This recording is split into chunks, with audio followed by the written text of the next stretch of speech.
All right, welcome back to part two. We're going to look at a couple examples here.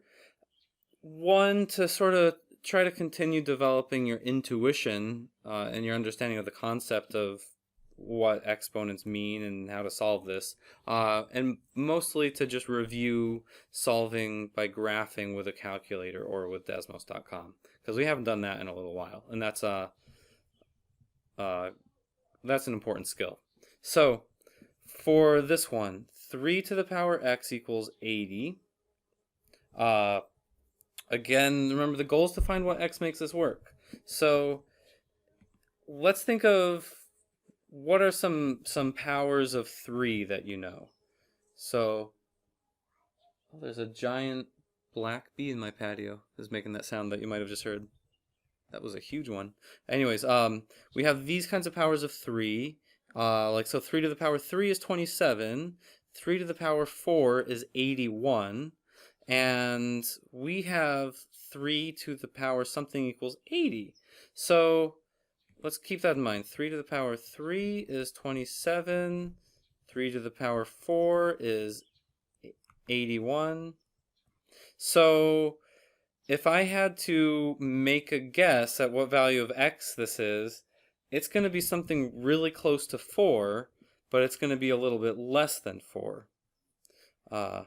So I'm going to say, I don't know, x is something like 3.95, something very close to 4 because 80 is so close to 81 is my guess. So that is a decent guess, I think. But let's check it by solving by graphing. And again, solving by graphing is probably the most important solution here because, or sorry, the most important way of getting solutions of equations, because it works for any kind of equation, even if you don't remember all the algebra rules. And as long as you have your phone on you, you can do things that way. And it also develops a better understanding for how graphs of these things look. So you can't lose. So we got 3 to the power x on one side. So you could write it just as 3 to the power x, or you could write y equals 3 to the power x. So this is a graph where I'm going to try to zoom out. Uh-oh, it's not zooming right. Here we go. I'm going to change the y-axis because we want to see where does this result, y, become 81. So here's 50, 60, 70, 80 here. So yeah, it looks like that's pretty close to 4, right? Maybe a little bit less than 4. So to see where is it exactly, we're going to graph y equals 81 and then see where is the intersection of these. What is the value of x that makes this y equal to this y? That's going to be where the graphs meet.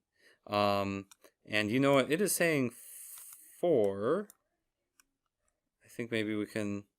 Oh, I'm sorry. That's not supposed to be 81. Excuse me. That's supposed to be 80. Whoops. Okay. Here, now we can see. Yeah, 3.989 is the solution there.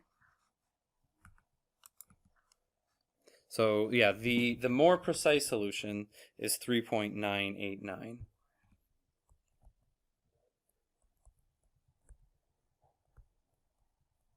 And doing both of these ways is good. One, because when you try to do it in your head, you're practicing using your knowledge about exponents that you're going to need in this chapter and also in chapter 7. So that's an important kind of practice, but if you really need the exact solution, the graphing is going to be better. So both of them are good to do.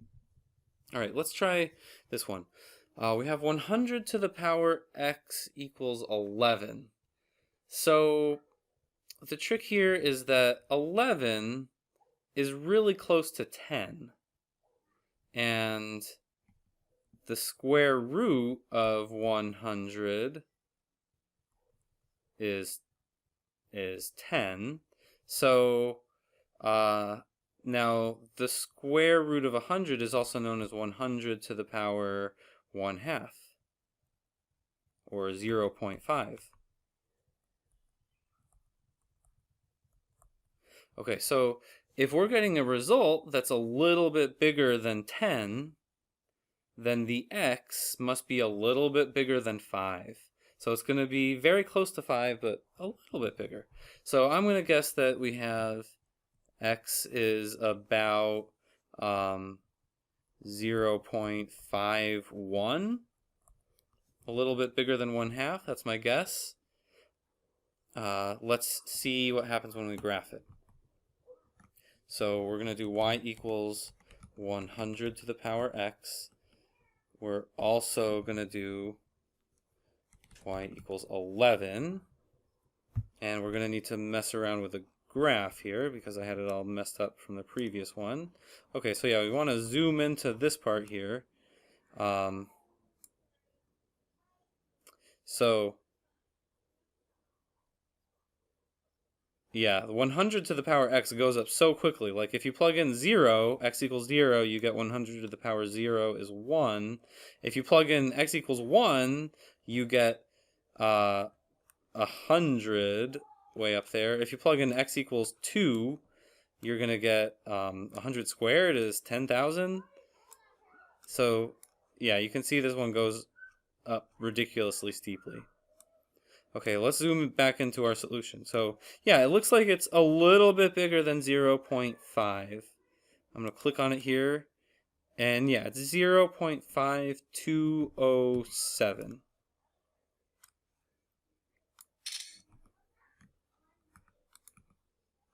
So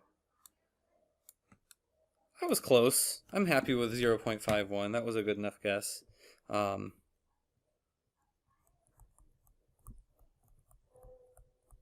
But that's a lot more precise. All right, so now 10 to the power x equals 0.011. Well, let's see. 0.011 is really close to the power of 10. If we didn't have this extra 1, it would just be 0.01. And that is 10 to the negative 2, because the decimal place is moved over 2 more places than if it were 10 to the power 0, which is just 1. Okay, so now, but what we have is a little bit bigger than 0.01.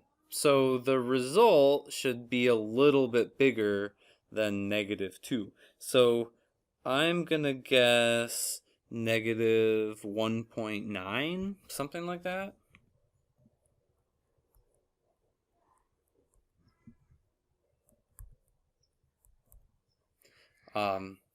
That's something that's a little bit bigger than negative 2.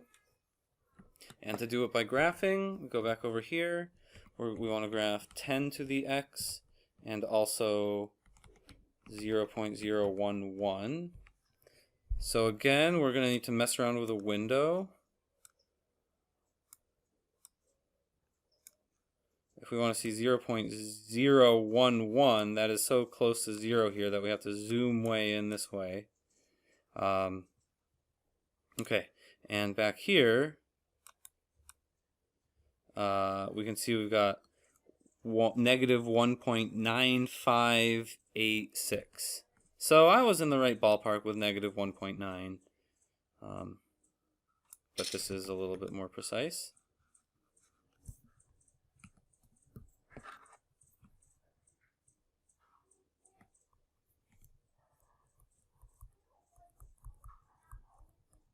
Okay, so that sounds good. Let's look at one more example here. A population of caribou, which I think are the same thing as reindeer, but don't quote me on that. Anyways, they begin with 600 animals and increases by 4% per year. How long does it take for the population to double?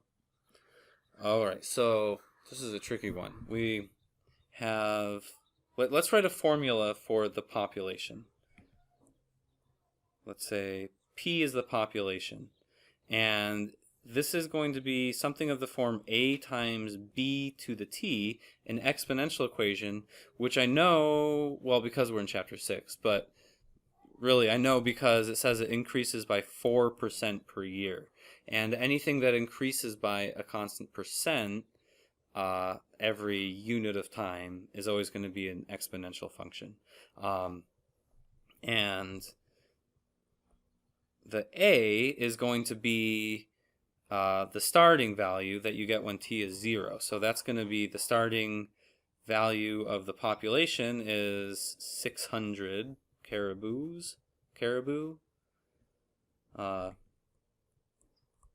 So we got 600. And then the b is going to be a 1 plus r thing here, because what we're given is r, is that 4%. So that's going to be 1 plus 0.04. And so that's our formula. We could just write this as P equals 600 times 1.04 to the power T. And that's fine. So how does that help you answer your question? Is because we need to know how long it takes for the population to double. So let's think, what is the population when it doubles? That's when, if it starts at 600, it must go up to 1200 to have double the amount of caribou. Okay, so that's what we're going to do, is plug that in for the left side here.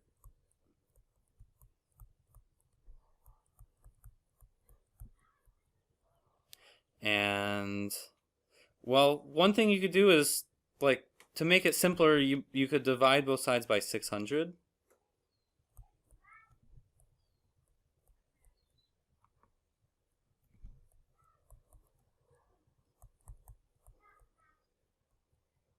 And that's fine.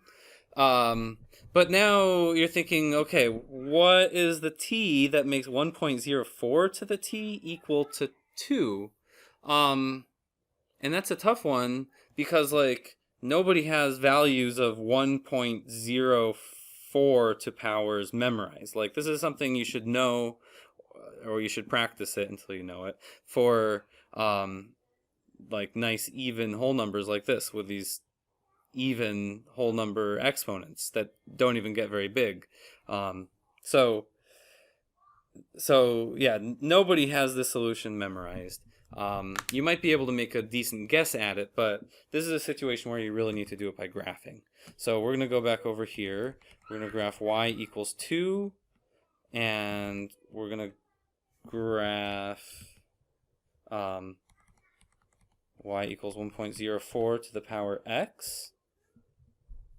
And we'll need to mess around with a window because of the weird way it was zoomed way in before.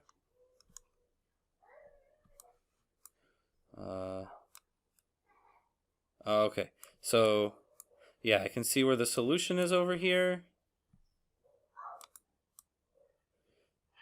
It is at 17.673 is the value of x that makes y equal to 2.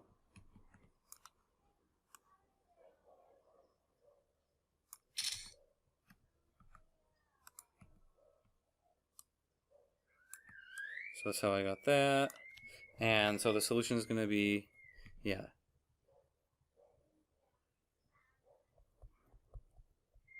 after 17.673 years to have twice as many caribou.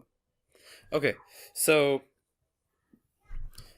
that is some examples of solving by graphing. Oh, by the way, if you're wondering how am I zooming like this, if you hold down Shift when you're doing this with a mouse, you can just drag one axis.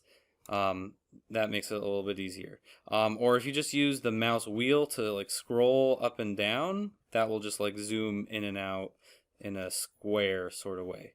But yeah, zooming along one of the axes is a really handy thing to do for this. So I hold down Shift. If you're doing this on your phone with Desmos, you can like pinch, oh yeah, I'm doing it right now on my screen too. If you use 2 fingers to pinch the axis with 2 fingers and then pinch it in or out, you can zoom that way as well. It's a little tricky to get your fingers, it's not working with me right now. It's a little tricky to get your fingers so it's pinching it right. So anyways, that's how I'm doing that. Up next you have a couple exercises to do. Sorry, 3 exercises to do. So yeah, for exercise 2, you are just going to be doing sort of like what I was doing with example 2, where you're going to make your best guess at what the solution is. Like, just figure out what kind of range is it in. Is it less than -1, between -1 and 0, between 0 and 1, or greater than 1? And for exercise 3, you're going to be solving those same equations, but using Desmos.com or your calculator. And for exercise 4 is more like example 1 back here, where you're going to try to write both things in that form. So I'll let you get to that in the next video, and I'll show you the answers there in case you get stuck. Hopefully the answers help get you unstuck. Take care.